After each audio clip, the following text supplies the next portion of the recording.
All right, business owners, online store managers, let's focus in real quick and figure out what distinguishes a good personalization app from a mediocre personalization app.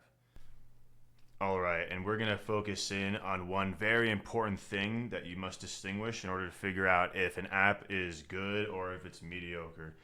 And this is whether it has real time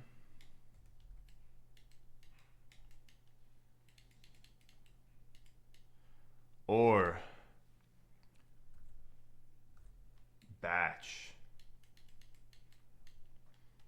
All right, so real time means that when a shopper is on your store, their behavior is essentially recorded by this model, and what happens is the model is trained continuously as shoppers shop on your store.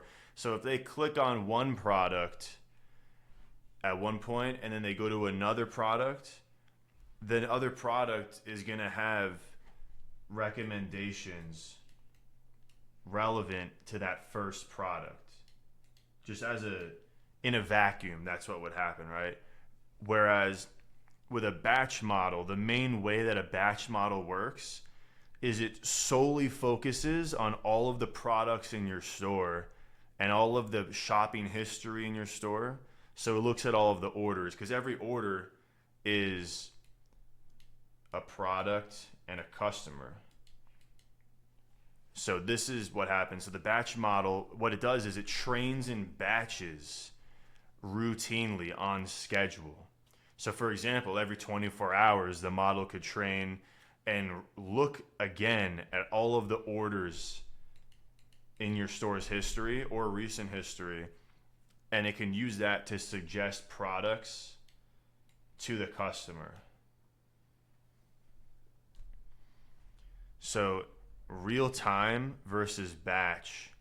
The main advantage in real time is that it's actually a responsive model. And here's the thing, the real time model can also do batch. So a batch model, the reason why batch models exist is because they're more affordable. Real time is more expensive to run. So if you're on, let's say if you're a Shopify store owner and you're looking for a good product recommender app, because personalization, ultimately, a lot of it is recommending products to your shoppers.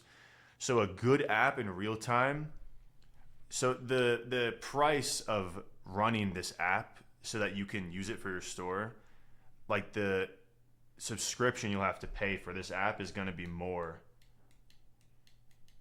than batch. Batch is more affordable. Now, there are way more variables, of course, with personalization apps, but if you want to have a real-time recommender personalizing your store for your shoppers, it could be reasonable to expect that this model costs at least $30 a month just for your store. And that's if your store is a relatively small store.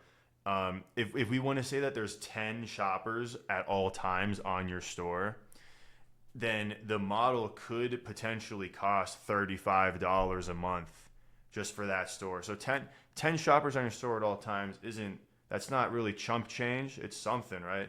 But like it can be way more than that for some stores. So real time can cost a lot of money. And of course there's economies of scale. And if you are using an app that has plenty of stores using that app, then they might have more investment in their infrastructure to make it less expensive possibly. But there's also way more variables, of course. So the thing with batch is that you could actually have a batch model recommending products on your store, and this model could be state of the art, like very effective as far as just batch goes, and it could still be less than $1 a month to run this for your store. So if you're on the Shopify app store looking for a personalization app for your store, of course there's some options. Shopify has their own complementary personalization, so you can get recommended products potentially for free. You can get it for $10 a month from some apps, and then on the other hand, there's some apps that are hundreds of dollars a month minimum, and then if you're a really big store, it could be way more than that. But really, this is useful to understand how this works. And really, you don't find too many apps that are just batch, anyways.